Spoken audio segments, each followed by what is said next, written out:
again, Jim Dowson here, your guest presenter on the Daily Templar Report. And remember, like the video, click subscribe, press the bell, comment below. We have a special guest in today, Mr. Griffin. We'll come to him in a wee minute. I'll just make sure he's there. Are you there, Mr. Griffin?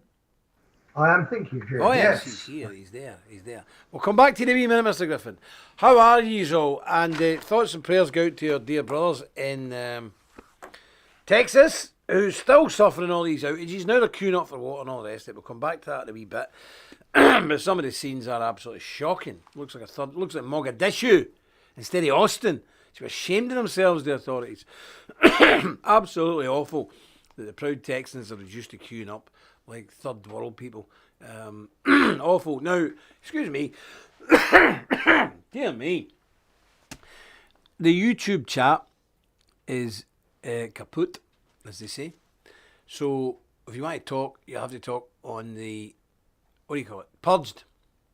Because I think the YouTube chat is something wrong with it. It's not us, it's YouTube. They're playing up. Who knows what's going on. Anyway, I want to read you a wee bit from Proverbs again. Just before that, to do a refresh, they'll find the link in the description to go over, because we can't put it in the chat. Ah, right, we can't put it on the chat, but if you do a refresh on the YouTube, you'll see the link to go over. Okay, so do a refresh on the YouTube, and then you'll see the link, and you can go over to Purged, okay? So, this is a bit out of chapter 24 of the Proverbs, and this is what was presented to me once on the pro-life picket line in Wisconsin. It's a great passage. If thou forbear to deliver them that are drawn unto death, and those that are ready to be slain, if thou sayest, behold, we knew it not, doth not he that pondereth the heart consider it? And he that keepeth thy soul, doth not he know it?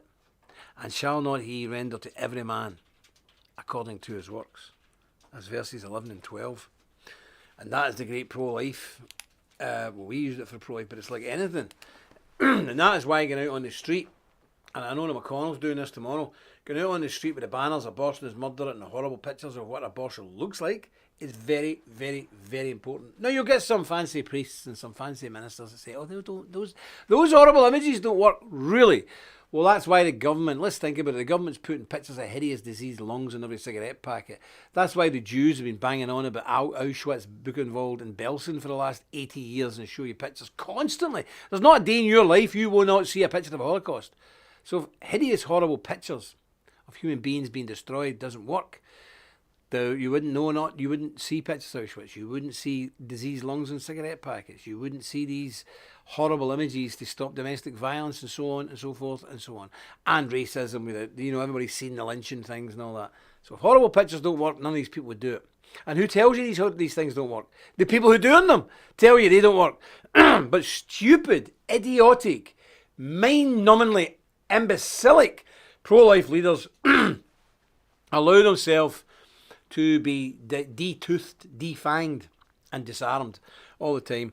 And it's not just because they believe nonsense, it's because they're cowards. Because the minute you go out with a big aborted picture, oh wow, people get really cross at you and very angry because the truth, they don't like it because of this. Because if you don't see it, you can then say, I didn't know it, I knew nothing about it, as it says here.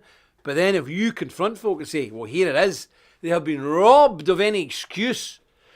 Therefore, they're entirely complicit in the destruction of these babies, which means they will answer before God for not only allowing it, but for not standing up against it. Job done. But they will hate your guts for putting them in that position. So don't think you're going to get a pat in the back. And I see a lot of Pentecostals and happy clappies going to the abortion clinics. They never last because their religion is all about, if God loves us, everything will be wonderful. I only see the old Calvinists and the old Catholics. We expect to be beaten, burned and tortured. So it's no great surprise to us when it happens. So there you go. Excellent. Good stuff. What do you think of that passage, Mr. Griffin? It's very interesting, isn't it? Very good. Yes. Very, very interesting indeed. And that's what people don't like. You see, when you rob people of an excuse, they get very upset. Oh, yes. I know all about that. All about that from putting across various things that people would rather not know about or talk about. Yeah, they crack up with you, don't they? They never say, wow, thank you, Mr. Griffin, for correcting me in my silly opinions.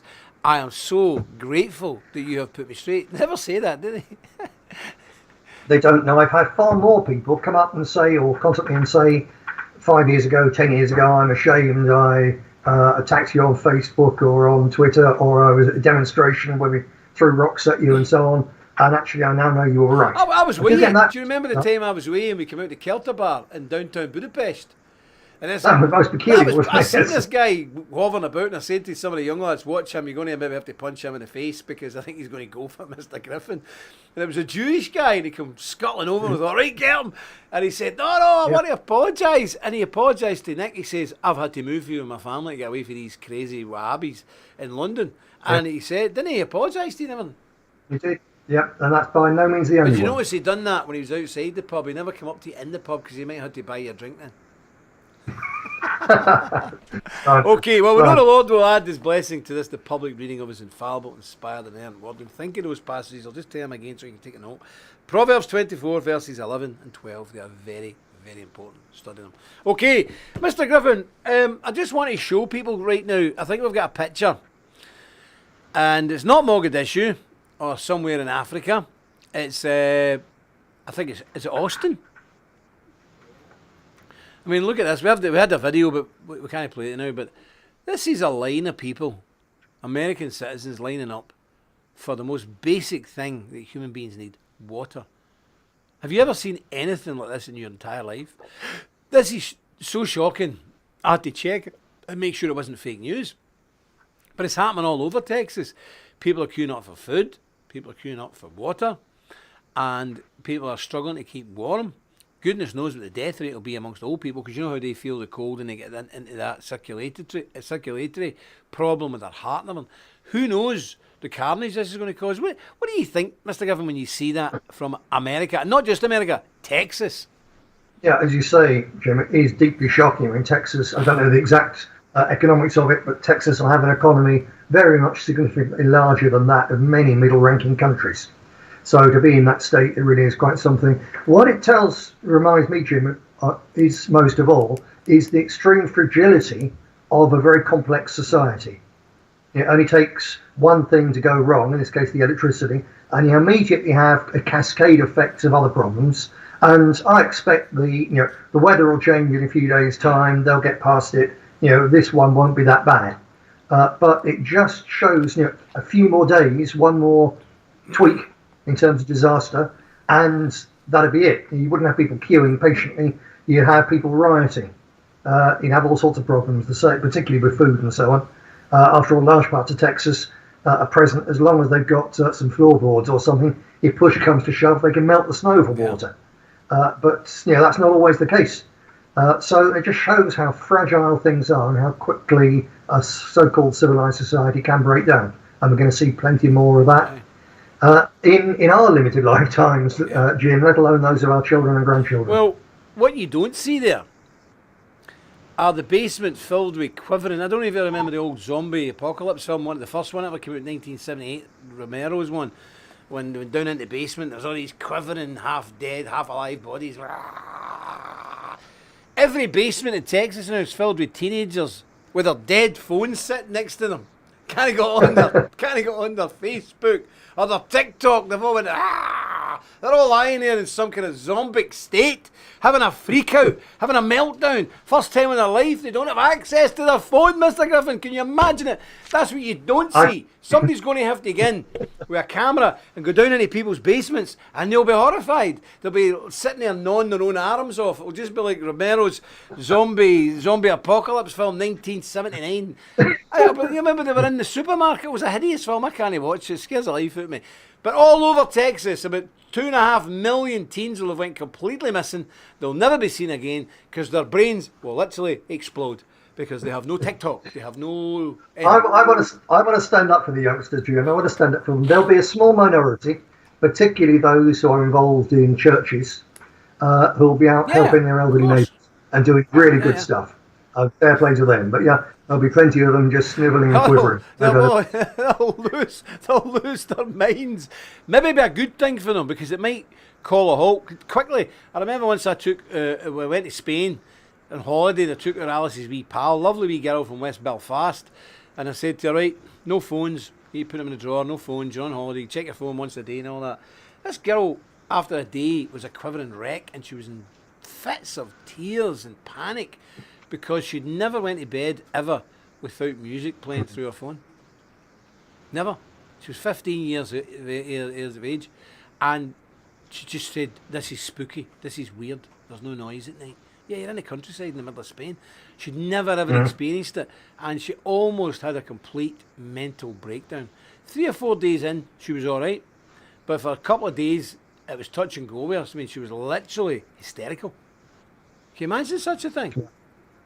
Yeah, no, I certainly can do. It's these things are a very powerful addictive drug. It's as simple as that. It's a non-chemical, addictive drug. But I think you're right. I think there'll be all sorts of good things come out of it. In fact, Jim, while you were lying festering in your hospital bed, one of the talks I gave, I got our techie brother to show one of those TikTok videos of the shanty craze. I don't know if you've even seen this, but huge numbers of youngsters in Britain, but it's spread elsewhere as well, having been cooped up alone, and obviously they've still got their music as provided by all the internet and all the rest of it. Having been cooped up alone, away from human contact, they'd suddenly discovered British sea shanties. Oh, yeah. And millions of youngsters are watching these and singing them and recording themselves on TikTok and joining up with other people. We got a copyright strike for that video. Warning, no strike, a warning. Yep. A warning. But I think it's tremendously good that in the very depths of this thing, which is all about isolating people and turning them into individual zombies, just sat in a screen waiting for orders, it's actually turned millions of young people onto the culture of our forebears.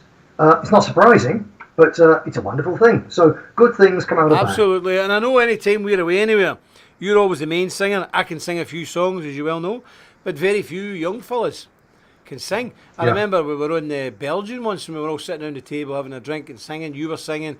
Andrew, that strange cat guy, he was good. He was singing good old army songs. Can't remember. Andy, somebody was Andrew, Andrew Moffat. He was singing songs. I was singing songs. You were singing songs. But when it came to Mark Collett was there, Paul Golding was there. Both of them guys should run parties now. None of the two of them knew a song between them. Didn't know it. Didn't know any songs at all. Didn't know any at all. And I thought that's a generational thing that was very apparent. So anyway, now, is there anything else I've got to bring to people's attention before I go on here? What was that other thing? Yes. That's something else. The Coptic martyrs Oh, yes. we're going to talk about. Okay. Well, a number of years ago, and this is North Africa, because the ISIS people, when they were getting battered senseless by the Russians in Syria, the Western forces decided to help them out and shut them all over to Libya. And I'm talking about my government and your government. We inflicted these people on these decent folk. And in North Africa, Egypt, and so on and so forth, the Coptic Christians, getting a hell of a time with the Muslims. There's a horrible video from, they always attack at Easter. They'll do it this Easter again. Absolutely no doubt about it. But a couple of Easters ago, I don't know if you've seen this, Mr. Griffin, the big Coptic cathedral in Cairo, you just seen the whole roof just going. A guy had walked in. Now, in the Coptic churches, they separate the men and the women. So down the front is normally the young women with all the children. This guy just walked in with a massive suicide bomb, went in amongst his kids, both killed hundreds. The whole roof lifted off the church and come back down again. And within it, I might get this for Monday actually, chanting. Within Coptics, I'm going to write this down because you need to see this to strengthen your own faith. Within an hour, all the fathers and grandfathers, all the people who were murdered, massacred, blown to bits, were outside chanting like maniacs the Apostles' Creed and the Our Father, chanting for hours and hours and hours. And they're surrounded by Muslims, and they chanted for hours and hours and marched into the city centre, were attacked and run over with tanks by the Egyptian army and military, and more of them were killed, but they just kept doing it. They just said, you have to kill every single one of us, we will never give up Jesus. So the same people, these people here, there was actually 21 of them, I think, or 21 or 28 of them. They were grabbed, publicity stunt by the ISIS head choppers. And a lot of their families and people who knew them were all there. So they were being murdered in front of their loved ones. And all they had to do was renounce Christ and they were let go.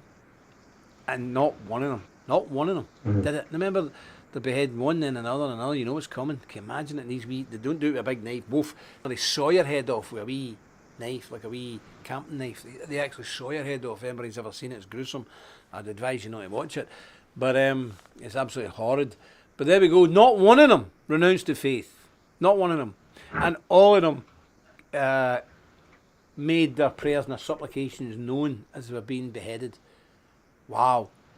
Can you imagine that in Houston, Texas? Can you imagine that in Toronto, Canada? Can you imagine that in London or Belfast or Bonn or Madrid? Can you imagine Christians of such strength and faith? So they're officially recognised now by the Orthodox world as holy martyrs, and we recognise them as holy martyrs. And one of our good friends was involved with these people. Several of our good friends in Hungary had to flee the Coptic world and end up in Hungary, and the Calvinists donated a church to these people, which is very kind of the Calvinists, well done. But there is a beautiful painting that we have that was presented to the Templar Order of, it's very stylised in the Orthodox style. We don't have it with us, it's over in Hungary, but in the Orthodox style. I'm going to get that brought here and installed in the Magdalene Chapel, and I hope nobody minds, but I think that needs to go there. And every year we should have a special feast day for those modern holy martyrs, and we'll make it a big Templar event, and people can come to it from anywhere in the world, and we'll do that every single year. But what strength, what faith, what courage. If only we could have 10% of that, we'd be doing well, wouldn't we, folks? Let's be honest, we'd be doing very well. Well, there we go. Right, Mr. Griffin, we'll move on there. What have you got today, sir? What have we got? Well, just to, I suppose, tell the regulars that I'm not growing my hair just out of some strange, I decided to go all freaky and become a hippie. It's just I can't get it cut, so I'm getting shaggier and shaggier by the day, I'm afraid. But if that's the worst thing that happens, it ain't too bad, is it? I'm very lucky, got family close and so on, and the lockdown doesn't really affect us very much, apart from the fact the local pub's shut. But other than that, I don't really notice it. But the hair is getting crazy. Anyway, Brother Dowson, what have I got for you? Only one thing today, actually, because I've been really busy on the absolute last leg of the new book, of which more anon. So I've only spotted literally just one thing, which I think is of note, and that is that the Federal Reserve of the United States of America, the private bank which issues America's currency, printed, no one will ever guess, there's no point asking, guess how much money the Fed printed this week, because the figure is $100 billion. Wow. New currency printed this week. They're on course at present to put into circulation $1.4 trillion My goodness. this year.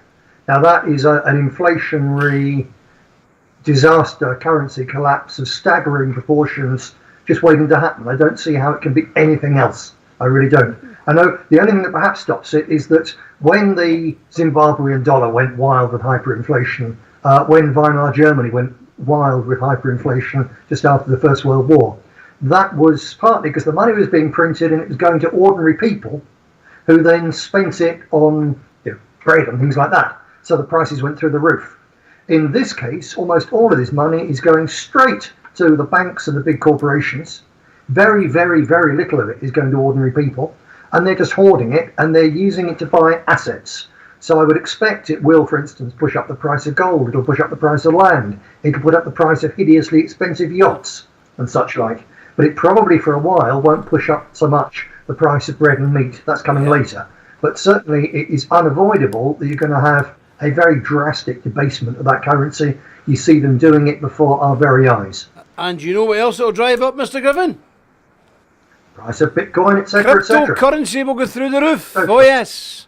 Absolutely. Now, I'll just bring people up to date with the crypto share flotation or stock flotation, as the Americans would call it.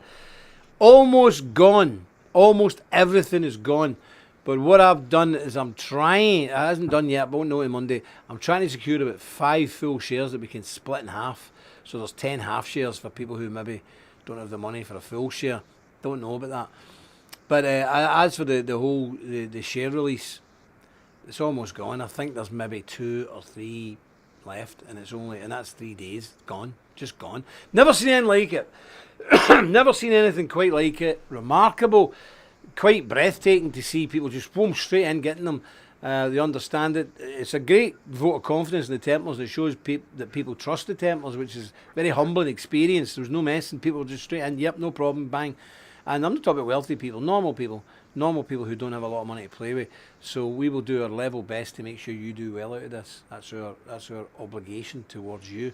So God bless everybody who gets stuck in it. It was quite ferocious. People just woof right in. So I think by the end of this broadcast, or by this evening, the page won't be there. We'll have to take it down. So if you haven't got one yet, there's 2 or 3 lying there. If you want one, get one now, because they will be gone by this evening. I guarantee it 100%. So it's up to yourself. You need to be quick. I'd get on now, get it done. That's it. Are you surprised, Mr. Griffin, how successful that flotation was?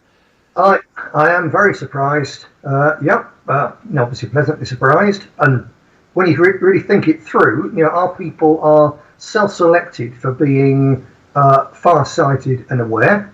We've been talking, especially on this show, about the various problems that are coming up. It's all, of course. Yeah, it's all in the book. In the first of our good books. So we've done a lot of work to prepare people for this, really, without even realising what we were doing. And people understand things are going to go horribly wrong. And this is one of the answers. It's obviously only a partial answer. I'd say to people who've missed out this time or couldn't afford the shares, well, try and perhaps buy some Ether. That's the currency of the Ethereum cryptocurrency. Buy some of that privately. Buy some gold, buy some silver. If you can't afford that, buy food and buy an electricity generator.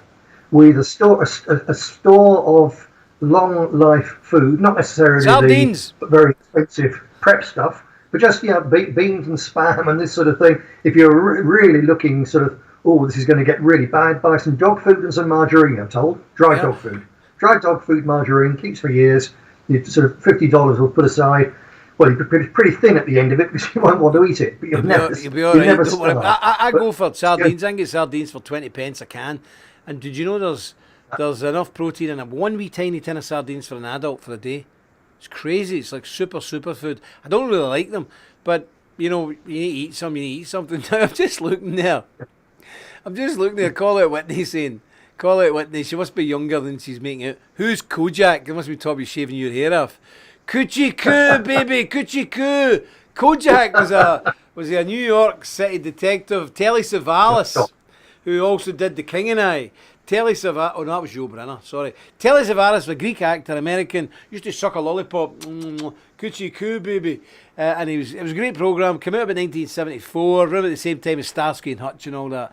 We know who Kojak is, so you must be much younger than we thought you were if you don't know who Kojak is. Okay.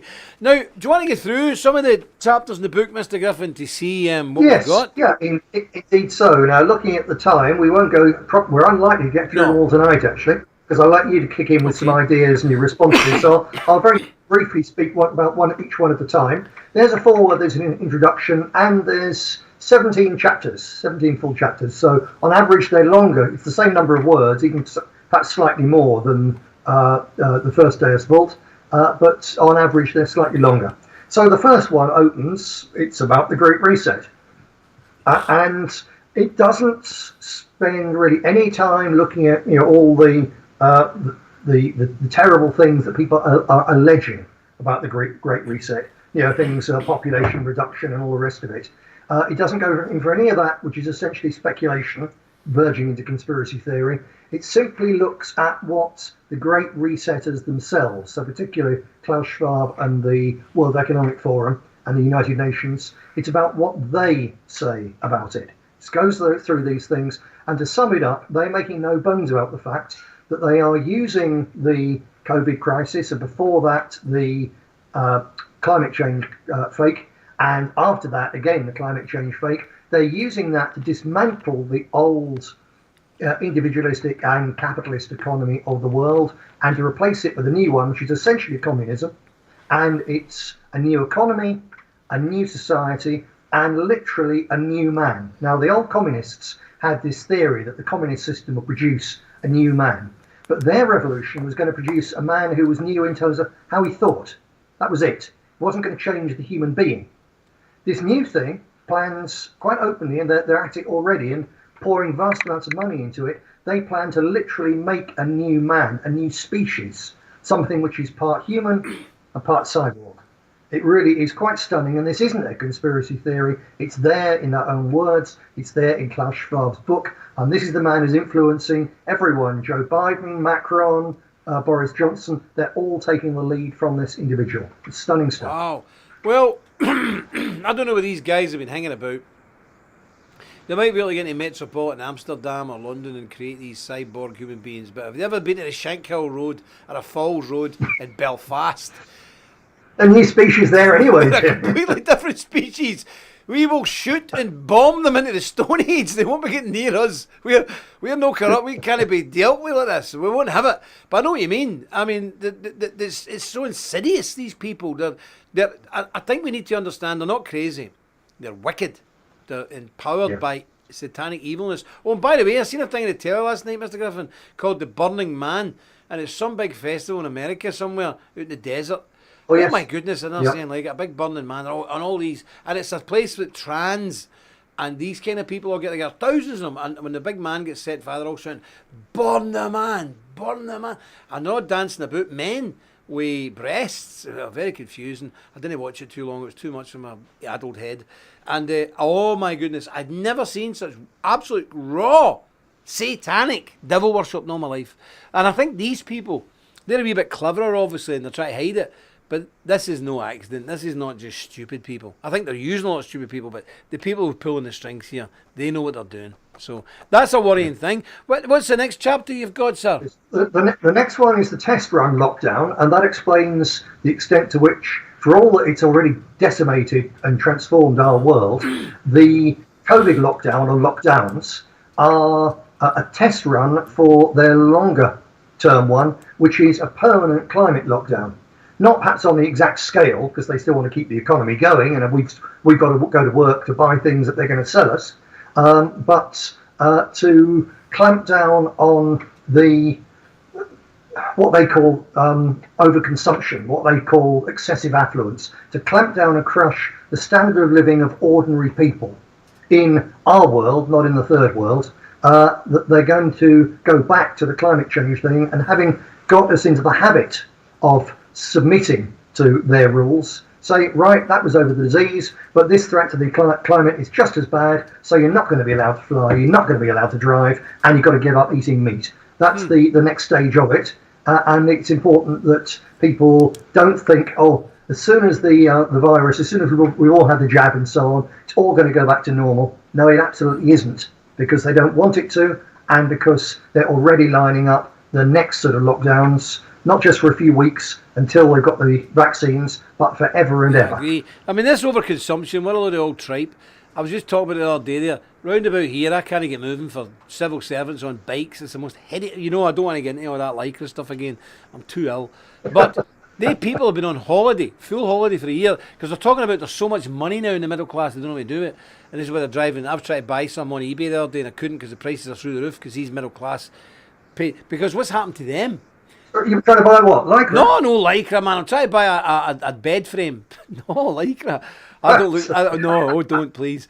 Okay, good grief, man. No. These middle class folk have had their full wages for a year, and they've had their holiday pay paid to them. So they've had 5 or 6 grand on top of their normal wages, but they have saved their £15,000 or £20,000 travelling fees. They've saved their £10,000 at least foreign holiday fees. So they're 30, 40 grand up on top of the ridiculous and exorbitant salaries they've already got. So they've got huge stored wealth now. They're just going mad. Overconsumption. I drive a 12-year-old car. How old is your car, Mr. Griffin? 15 years. I'm 12 years old. When was the last time you ate a fillet steak? When's the last time you bought a fillet steak? I bought a very small one, which I cut up and we ate it raw, chopped up. So it was about £4 worth. That was 2 weeks ago. And I had Big McConnell made me a beef Wellington a couple of weeks ago. Other than that, it was months. So it's not us. It's not us. It's doing the overconsumption. It's these idiots who've got all the money who are making the rules. They're the ones with the yachts, the planes, the helicopters, this, the that. It's nothing to do with us normal people, but typical, same old. And in any case, the crucial thing is, so damn well what? Because the only reason the world is even remotely warming up is the fact that they measure the temperature mainly at airfields, and so every single airfield, which until this latest thing is near a city and so on, and has got lots of jets coming in, it's locally been warmed, and at the same time they've been shutting down, for reasons of austerity, they've been shutting down remote weather stations in places where there is no local warming, so that alone is enough to tip the balance. Crazy.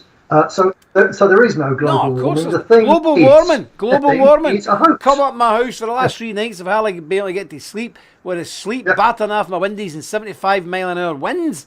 But go to the USA. Go to the USA right now. Global warming. I go to Texas. Everybody's frozen.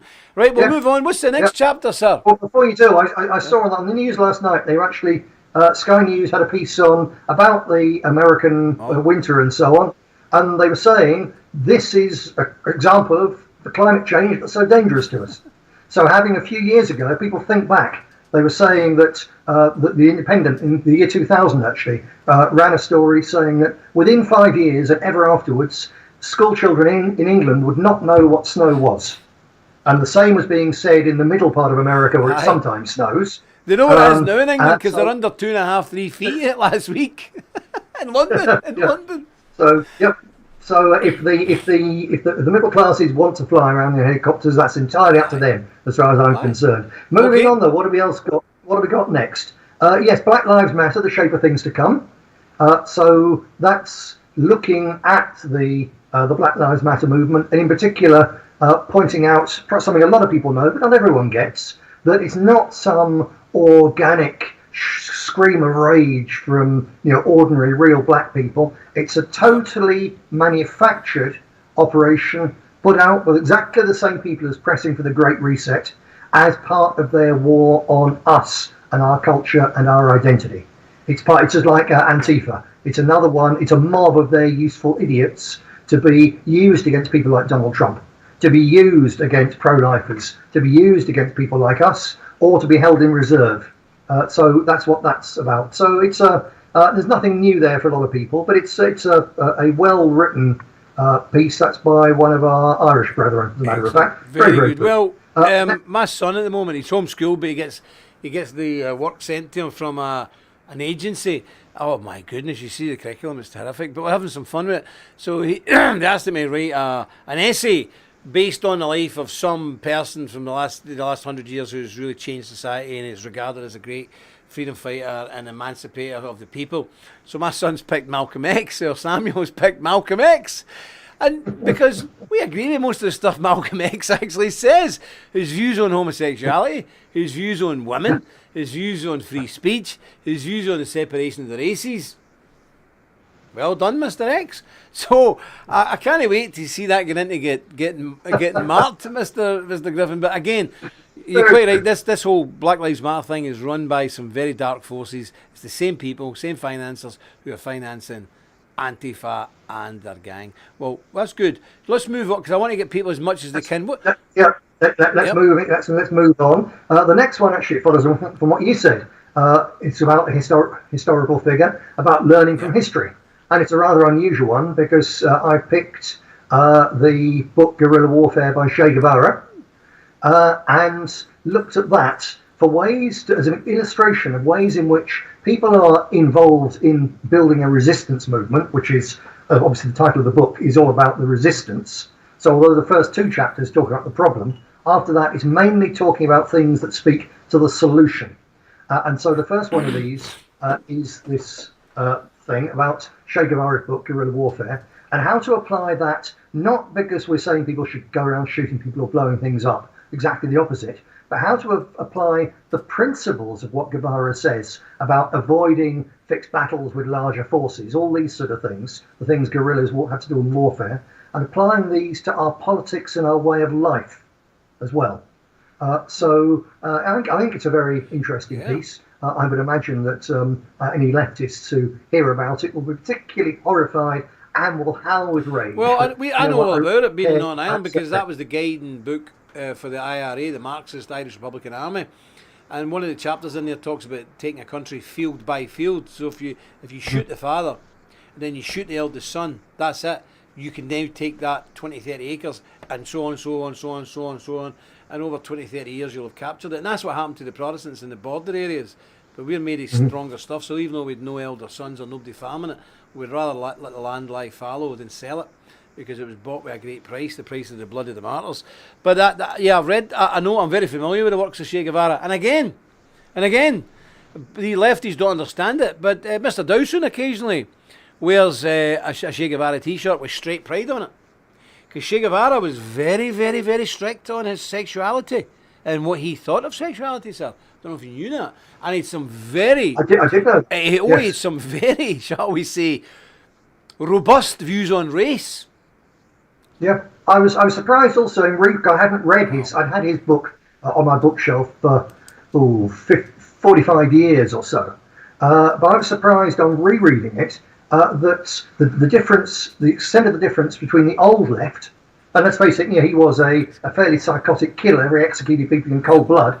But the old left and the new left, that Che Guevara would nowadays be certainly banned off of Facebook for, as you say, it's not just his homophobia, but also his views on women, that he talks about women comrades are really good, particularly as nurses, where because they're naturally caring and so on, that's what they're really good at. He'd be banned for that. He was rabid about black people. Oh, raging racist, misogynist. He's banned for that. And even in his book, he speaks quite openly and normally about Proverbs and different bits of the Bible. Only a couple of times. But he hasn't got this leftist hysteria that Christianity is some ultimate evil and so on.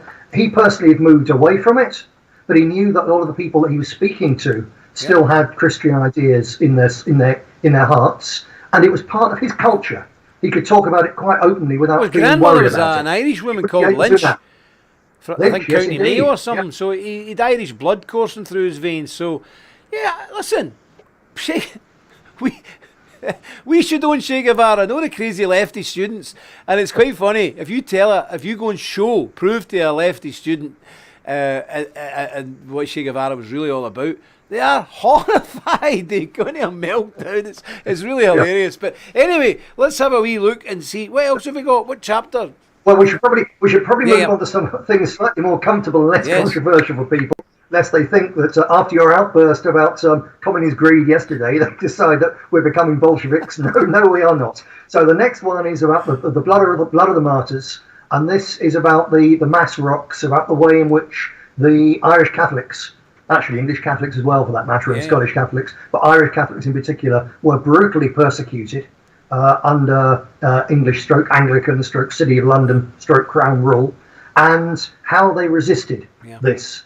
How they basically went underground and still carried on doing things. It was harder, but they still did so. And then to move straight onto the other one to balance it, the next chapter is about the Covenanters, and these were, of course, Scottish Presbyterians who were equally brutally treated, thousands massacred or forced out to die in the cold and so on, by the same Anglican aristocracy and their armed forces and so on. But again, how they resisted in various different ways, that's there as well. So these are partly so that there are things in the very resistance that people can think, we can take that and apply that. It's also with a view to making people understand that the ease and the comfort and the way in which we've been used to living is not actually particularly normal for people with principles, for Christians, for people who are on the wrong side of a big and very, very greedy elite. The normal position is that you're suppressed, you're oppressed, some of your people are tortured, and you get on with it and you live through it, and you actually turn it into something which makes your thing more appealing and more powerful. Oh, absolutely. Well, I'm sitting here in Northern Ireland, and there's been peace now for, I can't remember, about 27 years. This is the longest time that we've not been dodging bullets and trying to kill each other in 400 years. So this is completely unnatural. So we have the first generation ever to grow up in the island of Ireland without war, violence, persecution, murder and mayhem. One generation in the last 400 years. Maybe 800 years if you want to really go back. But certainly 400 years. This is the first time that a generation have grown up who haven't known war, who haven't known violence, who haven't known killing, who haven't known fear. Yeah. And I don't think it's very good. I think that the populations went to the dogs. They went to seed. They're not the same people. So they're not the same people as they once were. The Irish have went completely off the rails. Now the northern people are going off the rails because when you're worrying about serious things about will you live to see another sunrise, you're tight in your mind and you make sure everyone's done right and you're a much more balanced human being. You ain't worrying about TikTok. You ain't worrying about what kind of sports shoes you're wearing. And I think this is a very unnatural situation we've been in the West for now. Many, 3 or 4 generations without war, without killing each other. And I think it's setting people neurotic. Because if they've nothing to worry about for real, they will imagine things to worry about, Mr. Griffin.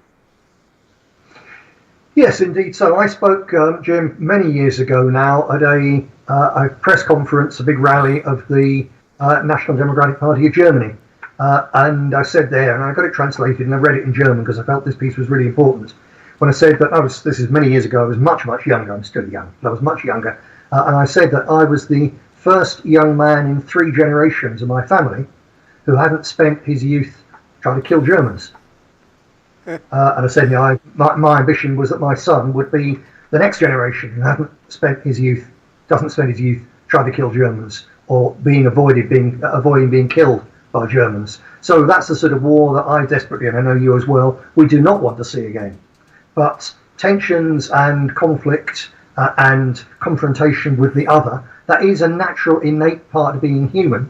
And there's no doubt that not having had that for decades and decades now has led to a softening of our people and to them getting the idea that, history is basically over, nothing nasty is ever going to happen. I don't really have to look out.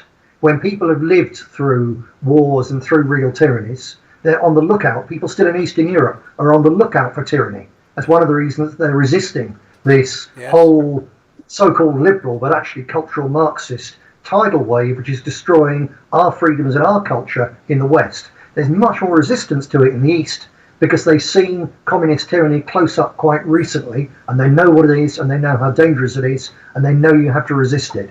And our people who have lost out on that, I think, don't worry, it's another thing that's very rapidly going to be put right. You better believe it. Well, sadly, we've run out of time, but I thought that today these chapters were very, very interesting.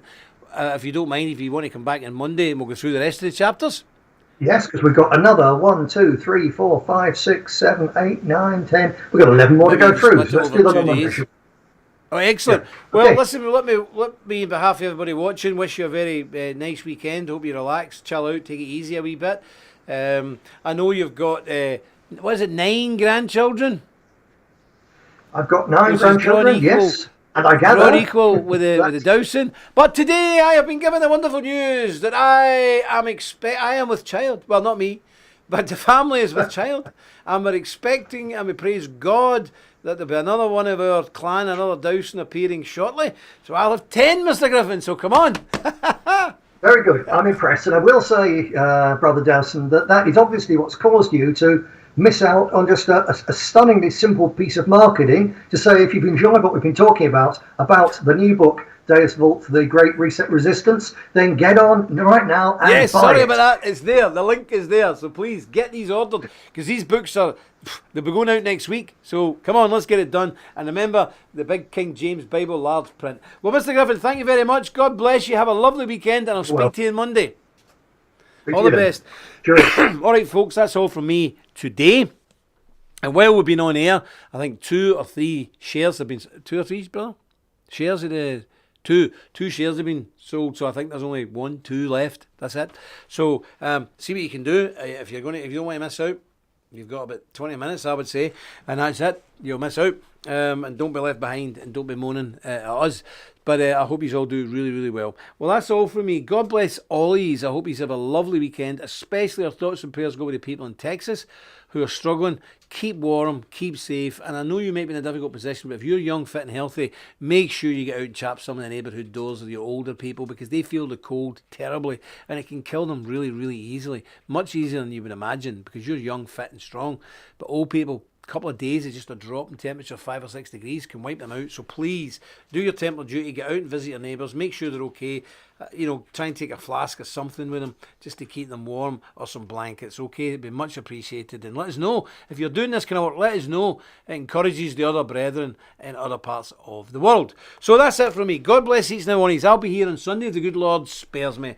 And until then, remember what I always say, and I mean it more today than I meant it the first time I ever told you. Stick close to God. You won't go far wrong. Deus Volt!